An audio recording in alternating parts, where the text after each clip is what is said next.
Your Olympic hero has arrived. It's true, it's true. You're watching Fugitive Red Eye. We're once again responding to Bennett the Sage. This is the third Bennett the Sage response I've done. This one's on Urotsukidoji, so let's just jump right into it. We all knew this day would come. The surprise here was that Come.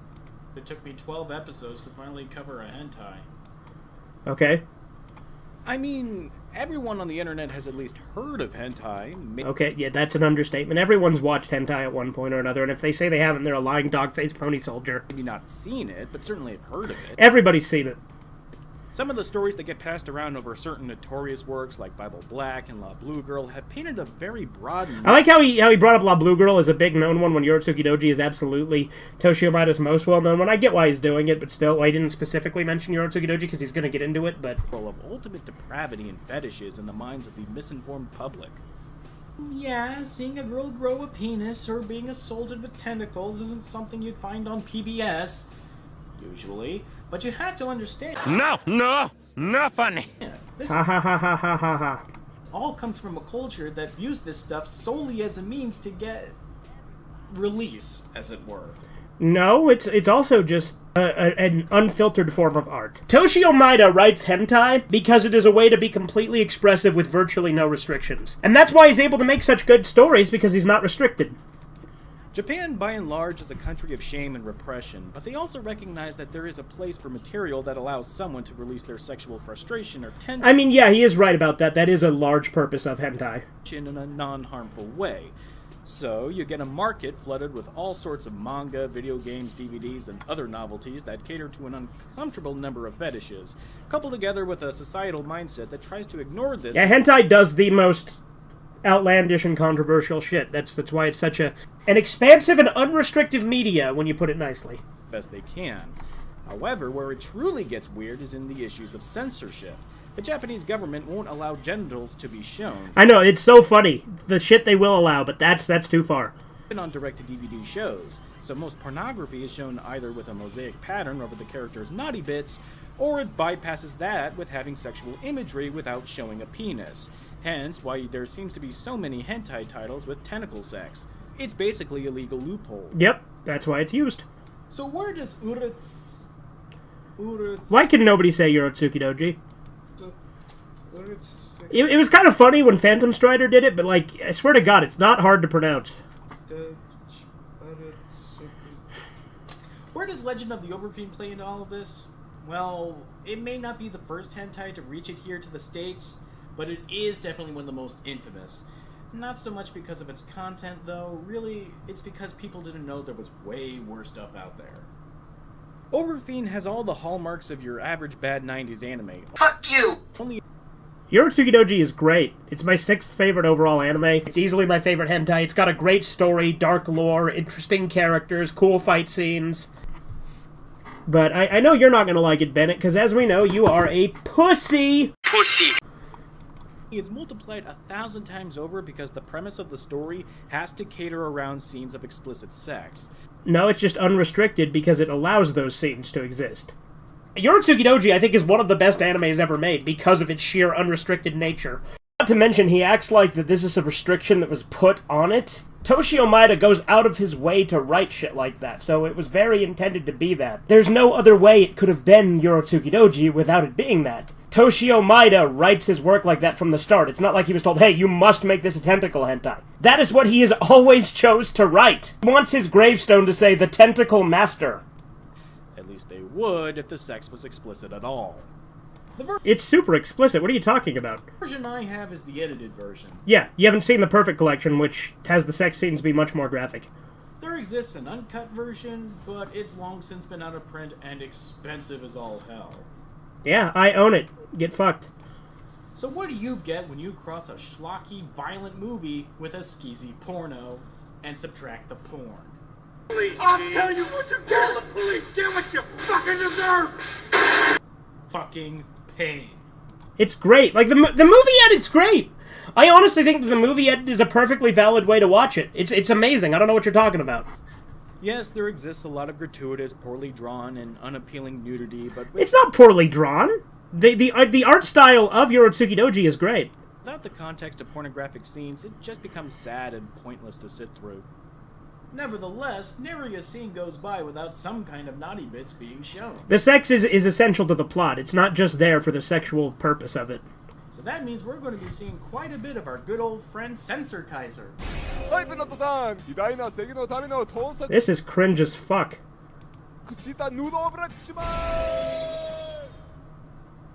He is so charming.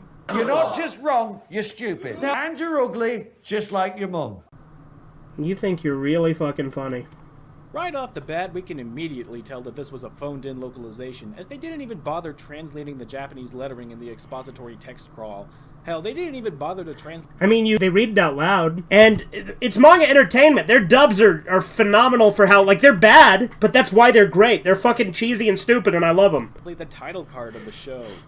If these guys gave less of a shit, they'd have packaged the DVD in a used Hot Pockets box. You know, that wasn't very funny. Ha ha ha ha ha ha ha. They at least have the goddamn common courtesy of having a completely disinterested narrator chime in about how the world as we know it is actually split into 3 different... Again, manga entertainment's cheesy dubs are great. ...worlds, 2 of which are inhabited by demons and half-beastmen, respectively. Legend states that a Chojin, or Great Overfiend, will one day rise up and unite the 3 worlds into ultimate harmony.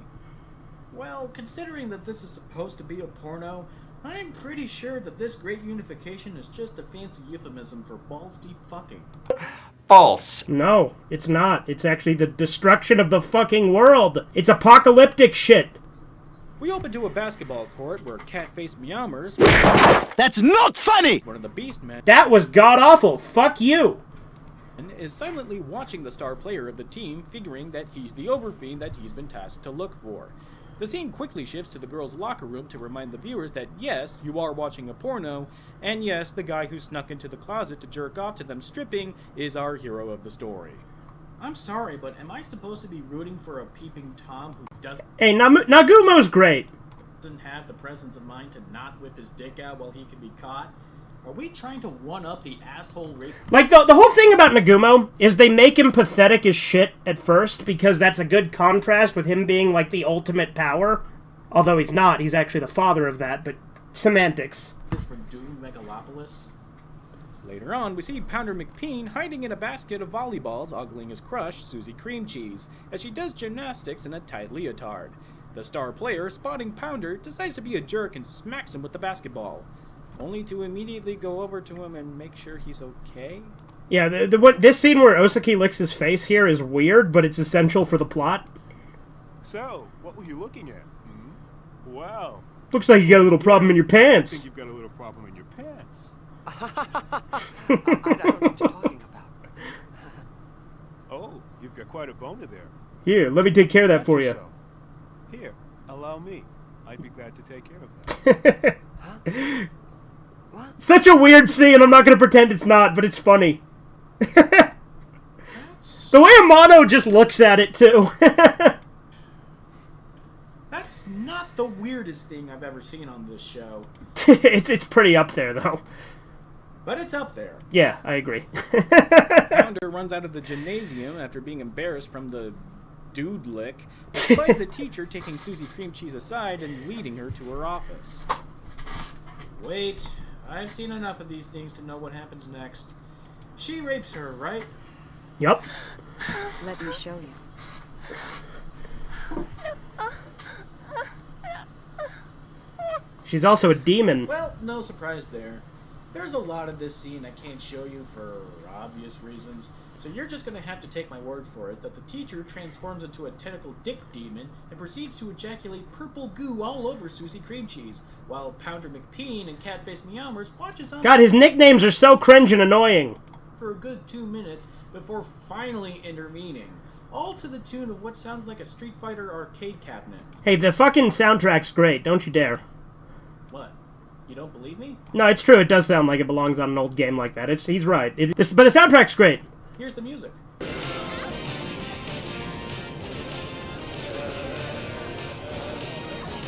Looking for cheap thrills, asshole. Little prick with a big mouth, eh? You fucking Mackay are all the same. One little sniff of pussy and you lose it. Oh, and to top it all off, the voice acting is so bad it could chip the paint off your living room wall. Joy. Cat-faced Meowmers makes quick This guy is so insufferable. work of the dick tentacle monster thing, leaving Susie Cream Cheese to think that Pounder saved her from the monster. Which, of course, means she automatically... I bet you he only reviews 1 as well. Like, he only reviews Urotsukidoji 1. loves him. It's not too long before we meet Cat-faced Meowmer's posse, another worldly imp who's constantly swinging pipe. Hey, Kuriko's great. He's a good comic relief character, and I think he's like a better version of Puck, to be honest. Because Puck is annoying, Kuroko's fun. Or Tinker Toy in this case, and is whoa. Speaking of posse... So, my sister, have you found Found the great Chojin? Yes, my sister. Have you seen the Chojin? I'm asking your panties really nicely. It's manga entertainment, dude. Posse here makes a bet with her brother that she'll find the Overfiend before he does, which he accepts, while Cat-faced Meowmers places his bet on the star player, who is currently banging 3 chicks at the same time. Because Osaki's a fucking Chad. Posse opts for the dark horse in this race in Pounder McPeen, who is on a pity date with Susie Cream Cheese. Akami's not on a pity date with him. She goes with him because she's grateful that he saved her, even though he didn't actually save her. It was Amano, and they both waited for him to do it, admittedly. After a surprise attack by some demons, it seems like Cat-faced Meowmers chose wisely, as the player manages to transform into a jackalope and kicks all kinds of ass. To give him the ultimate test, Catface fries him with a bolt of lightning, expecting him to shirk it off. Osaki's cool. Underused in the original series, that's why I like that they made him more prominent in the remake. Should you come up with a more tactful test there, Catface? I mean, the margin of failure here is astronomical. If he was the Chojin, he wouldn't have been affected, so no. If he succeeds, he's the Overfiend. If he fails, then you just killed an innocent. Yeah, but Amano doesn't care. That's the thing, is Amano's not very, like, compassionate about other people. Like, he doesn't want the world to be destroyed, and he likes Amano, or he likes Nagumo and Akami. But, like, especially in the manga, he doesn't really care about most humans. That's just kind of his nature. He's not a very, like, sympathetic guy. Now, this scream's pretty good. It gives me, and then he died vibes. And then he died. And then he died. I can't imagine that the Beastmen would have use for a spell that sets your target aflame, but only after a little... I don't think it was Amano's, like, attack that did that. I think it was just, like, his power, the Overfiend's power leaving... Well, not the Overfiend, the Demon of Destruction. But it was Nagumo's power leaving him. Also, how the fuck would a spell that sets things on fire not be useful? What the hell? After murdering the star basketball player, Cat-faced Meowmers ponders on what could have caused him to transform in the first place if he wasn't the Overfiend. Freeball McGillicuddy makes the suggestion that maybe he somehow got the blood or semen of the Overfiend in him, giving him the power to transform. Wait, semen? Osaki must have gotten blood, or maybe... Yeah, sperm, right. Wait, blood? That's probably what gave him all that power, huh? So, that's the reason why the basketball player licked Pounder's cheek? To put doubt in the viewer over who is the Overfiend? That's just stupid. Meanwhile, Posse decides to take things into her own hands and tries to find out if Pounder really is the Overfiend by interrupting his and Susie's date and telling him to fuck her right there in the park. You are the Chojin, aren't you? Let me see that great Chojin dick. Ooh, Chojin baby. Dick. Ooh, baby. I've waited a long time for a good fuck. Please, stop it! God, I love the dub dialogue. And let slip by. Otherworldly imps that refuse to put on pants is stretching it, but a guy getting jumped by a woman who tells him to outright ball her, and he just runs away. Because he likes Akami. He's loyal to her. I mean, he reconsiders immediately after and says, maybe I should have taken her off her. But he was thinking of Akami. He's just not as much of a... I mean, he is a Coomer. But I guess you're more of a Coomer than Nagumo, who is a pretty Coomery. I'm sorry, but my suspension of disbelief has just been clocked in the taint with a shovel. Yeah, because you don't have any concept of fidelity, I guess. Yeah, I know he's trying to remain faithful to this girl he just now got onto speaking terms Yeah, but he's had a crush on her for, like, ever. with, but for a guy who up until earlier that day spent his time hiding in the... Again, Nagumo is a bit of a Coomer, but he really likes Akami. locker room and polishing his Polish sausage, having To her specifically. random woman offer him mind-blowing sex and refusing it outright is not only implausible, it's impossible. You're just wrong. I'm sorry, but barring gay men, guys in general will never, ever say no to an advance from a woman. Bullshit. Is he the kind of faggot who thinks men can't be raped by women? Is that the kind of piece of shit Bennett is? I mean, it wouldn't surprise me, but still. Oh. Never mind. It seems Pounder should have listened back in kindergarten when they told him not to play in the street, as he's run over by a Sergio Leone close-up shot. He's taken to the hospital, where it doesn't take long for the doctors to declare him deceased. Hey, if you came in looking like you just sat through Bucky Larson, you'd be express shipped to the morgue too. But of course, he really isn't dead.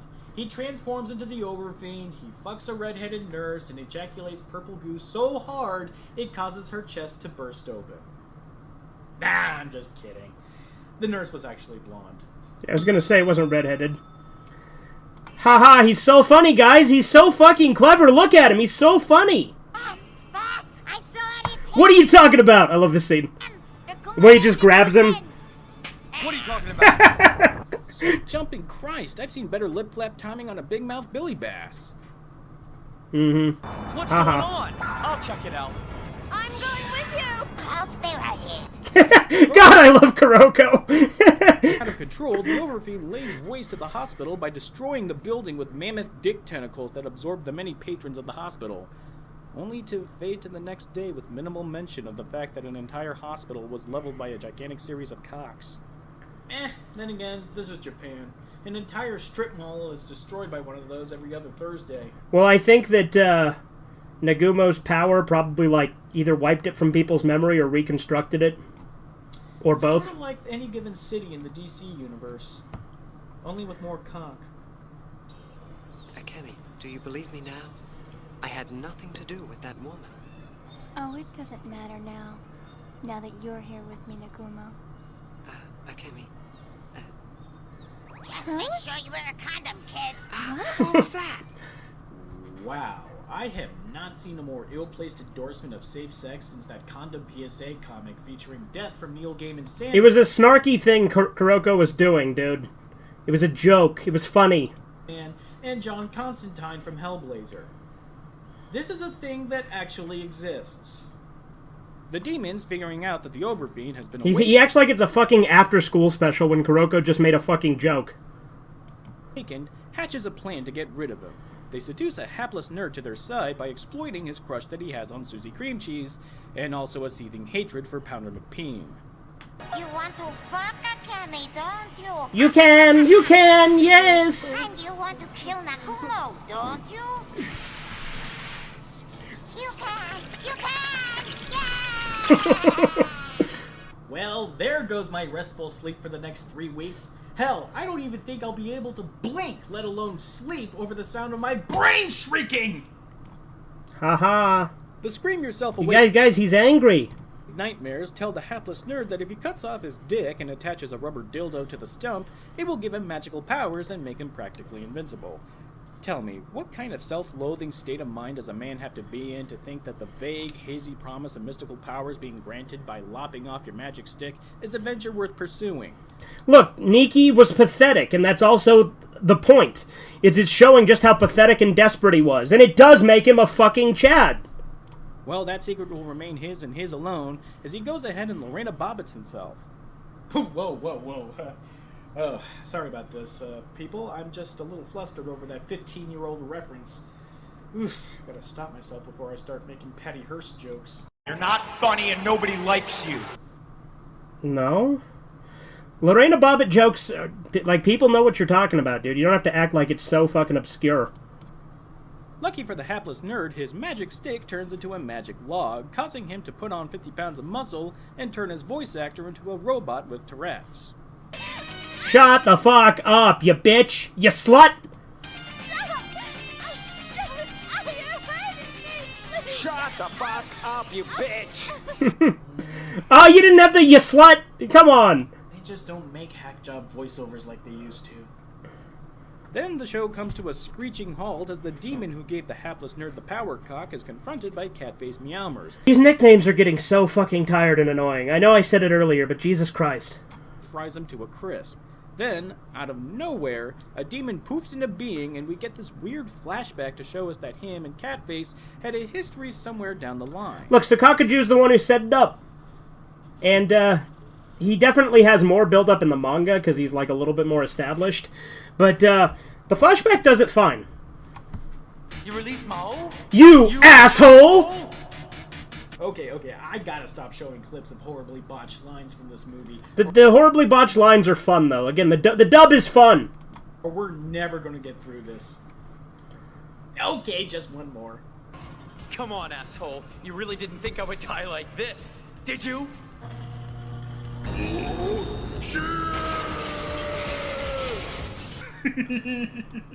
God, he looks like a fucking, like, creep when he's doing this shit. This is gonna be harder than I thought.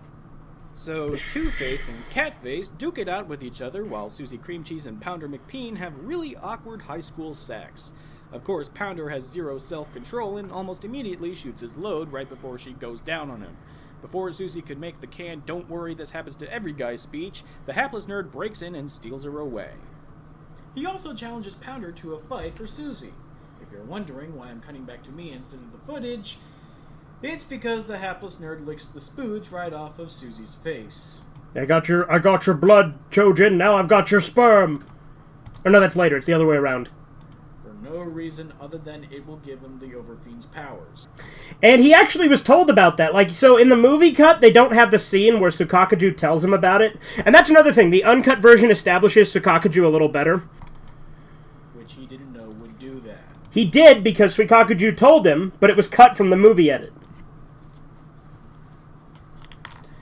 You just don't know because you haven't seen the uncut version. God, this pause is so annoying. This show is fucking weird. Yes, it is. Catface manages to get the best of Two-Face, but before the demon expires into a burst of flame, he mentions that the Overfiend may not be the savior that the Beastmen's legend make him out to be. You don't get it, do you? Get what? The Chojin is not what you think he is. What do you mean? I think it's a great twist. You'll see soon. Oh, so you mean the 40-foot Goliath whose dick tentacles have already collapsed a hospital and absorbed hundreds of people into death may not be the benevolent god that cat-faced Meowmers deludes himself into thinking he is. Go on! Meanwhile, Pounder makes his way to the hapless nerd, itching for a fight. You know, he acts like Amano not realizing that the Chojin isn't what it seemed to be is out of character, but again, human life isn't something he's really going to think much about. Going to find the Overfiend is all he's really thought about for like 300 years. Well, actually, less a fight than an excuse to make silly faces. Come on. Okay, the faces Nikki makes here are pretty funny. It's a cool fight, though. Just the faces are pretty good. It's some Ichi the Killer level shit, I'm not gonna lie. First, then I'll fuck the shit out of a Kemi.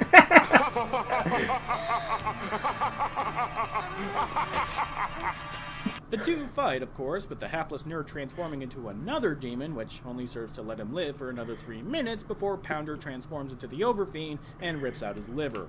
Transforming back to their human forms, Pounder is horrified by his killing the hapless nerd, spazzing out and causing Susie Cream Cheese to give chase after him. So with the freshly Again, these clever nicknames keep making me just, like, internally groan and cringe. It's so frustrating. corpse of the nerd, the demons retrieve the body and use it to reincarnate that same weird guy that cat-faced Meowmers fought back a while ago. Again, you may be wondering why I'm not showing you this. Well, take a hint. Here's a hint. It involves fucking. Now that's funny! God, you're annoying. Susie manages to track Pounder to the school at night, hiding out in one of the lockers. Before you can even ask what is the deal with anime having characters hanging or hiding out in schools after hours, the two reaffirm their love for each other and bang, causing Pounder to have the mother of all spooges, transforming himself back to the towering behemoth and ejaculating purple energy into the heavens so loud you can hear it from outer fucking space. With the Overfiend unleashed, he sets out destroying everything in his path. Why has he become a murderer? Tell me why. Amano, why? Why? Why? Why? Why does my voice actor suck bricks? Because it's manga entertainment, dude. It's the charm. You just don't get it, okay? Even the newly reincarnated demon guy from before doesn't stand a chance against Dick Cthulhu, dying almost within the same minute he appears. After he levels the entire city and wipes out the Beastmen, Catface Meowmers finally goes Super Saiyan and launches himself into the head of the Overfiend, hoping to strike a mortal blow, but only winds up inside the Overfiend's body. And this is where things get weird. Yes. This is where the show gets weird. It turns out that there is an unborn fetus inside Susie Cream Cheese, and that the fetus is actually the Overfiend that Catface has been looking for. He didn't have the future vision, did he? The vision, like, he didn't bring up the vision where Amano gets sent forward into the future and goes, is this the future of the human world? And then, like, sees the Overfiend's, like, post-apocalyptic stuff. Yeah, that was a while ago in the movie, so yeah, he just glossed over that. And that Pounder is just a demon meant to destroy the world so that the fetus can make a new one. And he's telling Catface this while still in utero. Let's review. Yeah, he's using his telepathic powers. The Overfiend is actually the unborn child of 2 high school students, one of whom is a 50-foot-tall demon with dick tentacles destined to destroy the world, all so that the unborn child could grow up to one day build a new world. Yes. It's anime. What was the point of all that fucking again? What, are you retarded? That's the whole point! The pregnancy is essential! What are you talking about? Susie Cream Cheese has a change of heart, however, sensing all of the mindless violence being perpetrated. She expels Catface out of Pounder and tries to appease him, begging him to end it right now and kill her. Nagumo, you have the power. I love you. Please kill me. Those are 3 sentences that don't even belong in the same paragraph together, let alone strung together to make a cogent thought. It makes sense in context. It's funny out of context, but it makes sense in context. Nagumo, you have the power. I love you. Please kill me. Again, makes sense in context. It's like she spontaneously became bipolar. Fuck you.